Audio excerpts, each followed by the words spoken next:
사랑하는 성도 여러분, 주님의 이름으로 문안드립니다. 오늘 여러분의 하루가 그리고 시작되는 한 주가 복되고 은혜에 가득하기를 진심으로 기도합니다. 우리를 사랑하시는 놀라우신 하나님께서 이번 한 주 동안 영광스러운 방식으로 여러분의 삶을 축복하시기를 소망합니다. 오늘 말씀을 듣기에 앞서 잠시 시간을 내어 주님의 귀한 말씀이 더 널리 퍼져나갈 수 있도록 도와주시겠어요? 여러분께서 눌러주시는 구독과 공유는 어두운 세상에 빛을 전하는 귀한 사역에 동참이 됩니다. 이 채널을 통해 더 많은 영혼들이 하나님의 은혜를 함께 나눌 수 있도록 마음을 모아주시길 부탁드립니다. 여러분의 그 귀한 손길 위에 주님의 놀라운 축복이 함께 하시기를 간절히 기도합니다. 오늘 우리는 무엇보다도 내 마음을 지키라는 주제로 깊은 가르침을 나누고자 합니다. 성경은 잠언 4장 23절에서 이렇게 말씀합니다. 모든 지킬 만한 것 중에 더욱 내 마음을 지키라 생명의 근원이 이에서 남이니라. 이 말씀은 우리 삶의 핵심을 관통하는 매우 중요한 진리입니다. 과연 우리는 어떻게 우리의 마음을 지킬 수 있을까요? 어떻게 해야 생명의 근원이 마르지 않고 계속해서 솟아나게 할 수 있을까요? 자비로우신 주 예수님, 오늘 우리에게 주시는 당신의 말씀을 감사합니다. 당신의 사랑과 은혜, 그리고 그 크신 자비에 감사를 드립니다. 오, 위대하신 구원자시여, 모든 찬양과 위엄과 영광을 홀로 받으시옵소서. 오늘 당신의 백성들 한 사람 한 사람을 만져주시고 그들의 심령에 새로운 힘을 더하여 주시옵소서. 예수님의 이름으로 기도합니다. 아멘. 여러분, 우리가 육신의 건강을 유지하기 위해 무엇을 해야 할까요? 2가지가 필수적입니다. 좋은 음식을 섭취하고 꾸준히 운동하는 것입니다. 잘 먹고 걷거나 무언가 활동적인 일을 함으로써 건강을 지키죠. 영적인 세계도 이와 똑같습니다.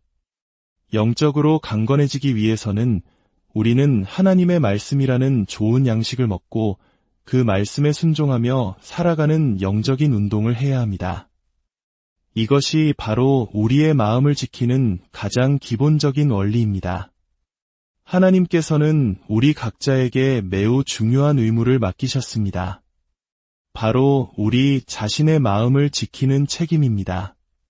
물론 하나님께서 우리에게 마음을 지킬 수 있는 힘과 능력을 주시지만 그것을 실제로 행하는 것은 우리의 몫입니다. 우리의 육신에서 심장이 혈액을 온몸으로 보내는 생명의 중심인 것처럼 우리의 영혼에게도 마음은 바로 그 중심, 생명의 샘과도 같은 곳입니다. 잠언의 기자는 바로 우리의 내면, 즉 존재의 가장 깊은 곳을 지키라고 말하고 있는 것입니다. 만약 우리가 이 마음을 지키지 않고 방치한다면 어떻게 될까요? 세상의 온갖 더러운 것들, 하나님을 대적하는 생각과 가치관들이 스며들어와 우리의 마음을 도구로 물들일 것입니다. 마치 독극물을 섭취하면 우리의 심장이 멈추는 것과 같습니다. 사도 베드로는 이 내면의 존재를 베드로전서 3장 4절에서 마음의 숨은 사람이라고 표현했습니다.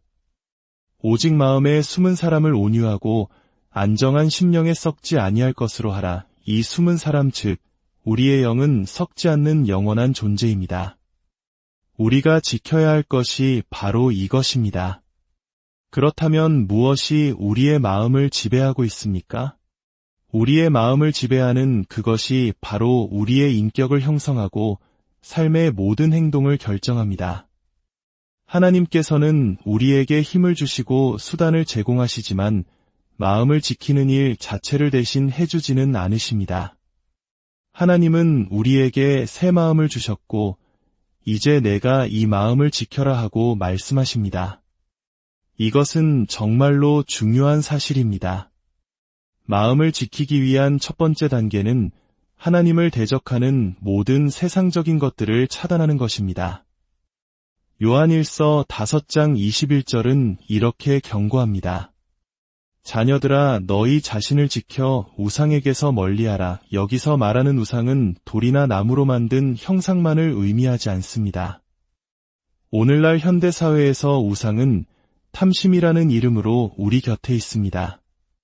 돈, 성공, 쾌락, 명예 등 하나님보다 더 사랑하고 의지하는 모든 것이 우리의 우상이 될 수 있습니다.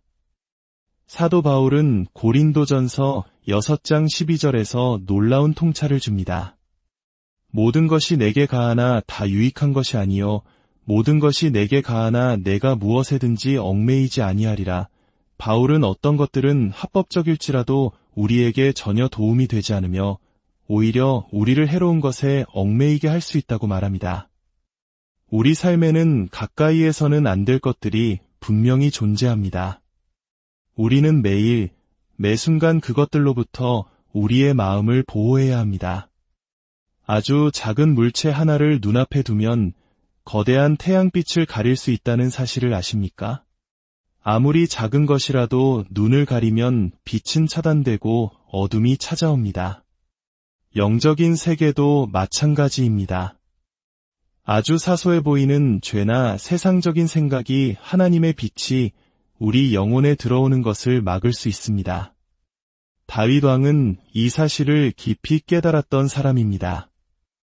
그는 시편 101편 3절과 4절에서 이렇게 고백합니다.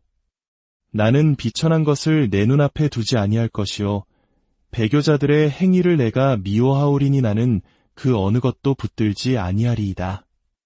사악한 마음이 내게서 떠날 것이니 악한 일을 내가 알지 아니하리로다. 다윗은 악한 것을 눈앞에 두지 않겠다고 결단했습니다. 하나님을 떠난 자들의 행위를 미워하고 그들이 자신에게 붙지 못하게 하겠다고 선언합니다. 만약 우리가 하나님을 위해 살지 않는 사람들을 우리 곁에 허용한다면 그것은 마치 우리 눈앞에 작은 물체를 두어 하나님의 빛을 스스로 가리는 것과 같습니다. 우리는 하나님의 빛이 우리 삶과 마음에 비추기를 원합니다.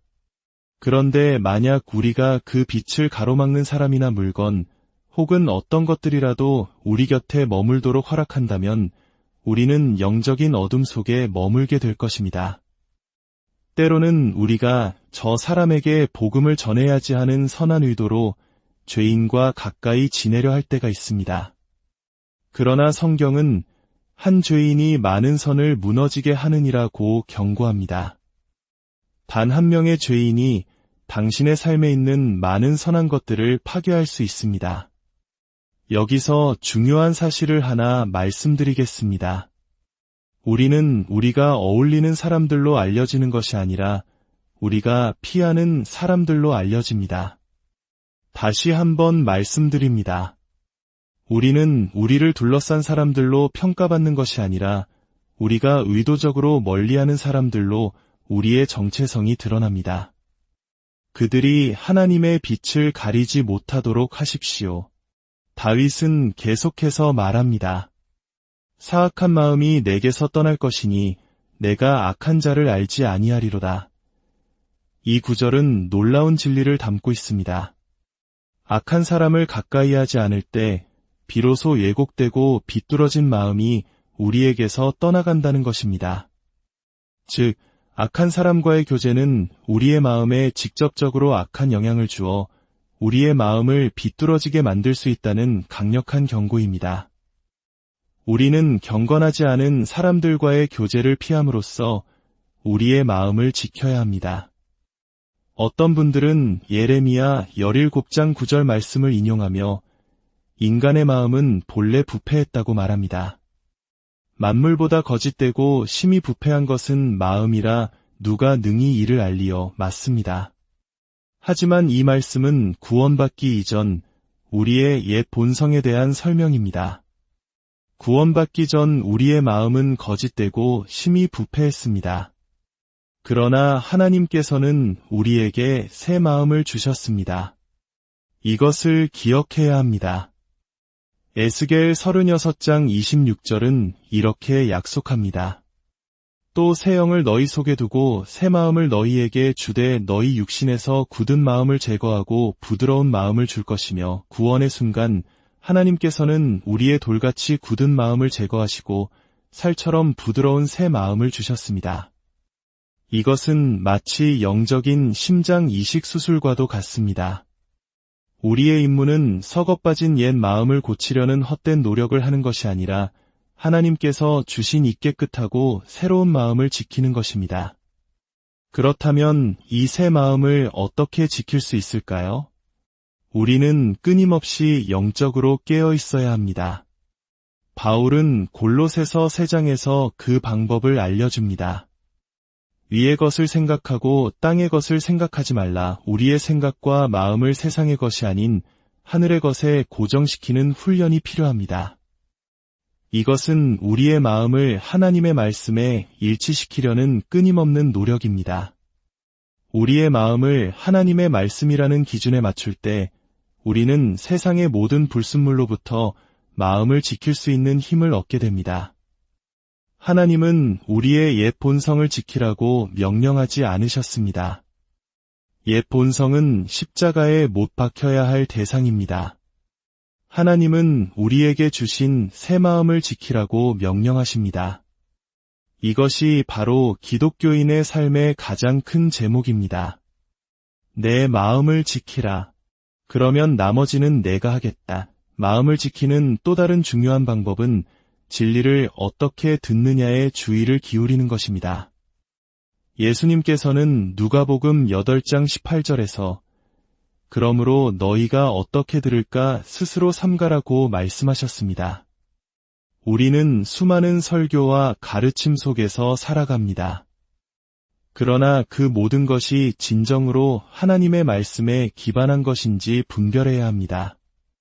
어떤 사람이 하나님께서 내게 이렇게 말씀하셨다고 말할 때 그것이 성경의 진리와 일치하지 않는다면 우리는 그것을 받아들여서는 안 됩니다. 수많은 사람들이 성경보다 사람의 말을 신뢰하다가 그들의 삶이 무너지는 것을 보았습니다. 안전은 하나님의 말씀이라는 진리가 우리 마음속에 있을 때 발견됩니다. 우리가 진리라고 생각하는 것이나 다른 사람이 진리라고 말해주는 것이 아니라 성경 말씀 그 자체가 기준이 되어야 합니다. 스스로 성경을 통해 진리를 발견하고 그 진리를 굳게 지키십시오. 만약 제가 전하는 말이 성경과 다르다면 성경이 옳고 저는 틀린 것입니다. 하나님은 언제나 옳으시고 그분의 말씀인 성경은 영원히 옳습니다. 마지막으로 우리는 하나님께 가까이 나아감으로써 마음을 정결하게 할 수 있습니다. 야고보서 4장 8절은 말합니다. 하나님을 가까이 하라 그리하면 너희를 가까이 하시리라. 죄인들아 손을 깨끗이 하라. 두 마음을 품은 자들아 마음을 성결하게 하라. 하나님과의 친밀한 교제 없이는 우리의 마음을 깨끗하게 지킬 수 없습니다. 그분의 임재 안에 머물 때 우리는 죄를 이길 힘을 얻고 마음을 정결하게 할 수 있습니다. 베드로는 순종을 통해 마음이 정결해진다고 말합니다. 베드로전서 1장 22절입니다. 너희가 진리를 순종함으로 너희 영혼을 깨끗하게 하여 우리는 자신의 의지나 노력으로 말씀에 순종할 수 없습니다. 오직 성령님의 도우심을 의지할 때만 진정한 순종이 가능하며 그 순종을 통해 우리의 마음은 정결해집니다. 예수님께서 말씀하신 씨 뿌리는 자의 비유를 기억하십니까? 좋은 땅에 떨어진 씨는 정직하고 좋은 마음으로 말씀을 듣고 지키어 인내로 결실하는 자라고 하셨습니다. 말씀을 듣는 것에서 그치지 않고 그 말씀을 마음속에 지킬 때 비로소 열매를 맺는 것입니다. 오래전 제가 가족과 함께 배를 타고 대서양으로 낚시를 나간 적이 있습니다. 항구를 떠날 때 배 어딘가에서 쩍하고 갈라지는 듯한 작은 소리를 들었습니다. 저는 즉시 항구로 돌아가야 한다고 강력하게 주장했습니다. 다른 사람들은 저를 비웃었지만 결국 배주인은 제 말을 듣고 배를 돌렸습니다. 우리가 육지로 돌아온 지 1시간쯤 지났을 때 배 주인에게서 전화가 왔습니다. 어떻게 아셨습니까? 우리가 돌아오고 1시간 뒤에 배가 바닷속으로 가라앉았습니다. 만약 우리가 그 바다에 계속 머물렀다면 우리 모두는 목숨을 잃었을 것입니다. 저는 우리의 신앙생활이 마치 작은 틈이 생긴 배와 같다고 생각합니다. 우리 모두에게는 약점이라는 작은 균열이 있습니다. 세상은 그 틈을 통해 끊임없이 우리 안으로 밀려 들어오려고 합니다. 우리가 해야 할 일은 배 안으로 들어오는 물을 끊임없이 양동이로 퍼내는 것입니다. 즉, 매일의 기도와 말씀 묵상, 그리고 순종을 통해 세상에 오염된 물결이 우리 마음을 채우지 못하도록 막아야 합니다. 이것은 힘든 일입니다. 마음을 지키는 것은 고된 노동과 같습니다.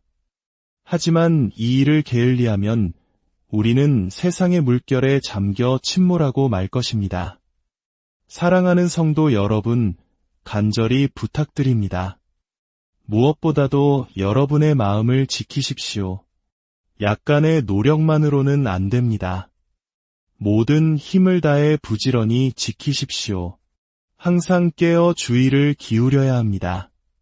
아버지 하나님, 이 말씀을 듣는 모든 이들을 보호하여 주시옵소서. 주님께서는 우리의 남은 평생 동안 우리를 순결하고 깨끗하며 거룩하게 지키실 능력이 있으십니다. 우리가 주님께 기쁨이 되는 삶을 살게 하옵소서. 주님의 백성들이 아멘으로 화답합니다. 아멘. 주님의 평안이 여러분과 항상 함께 하시기를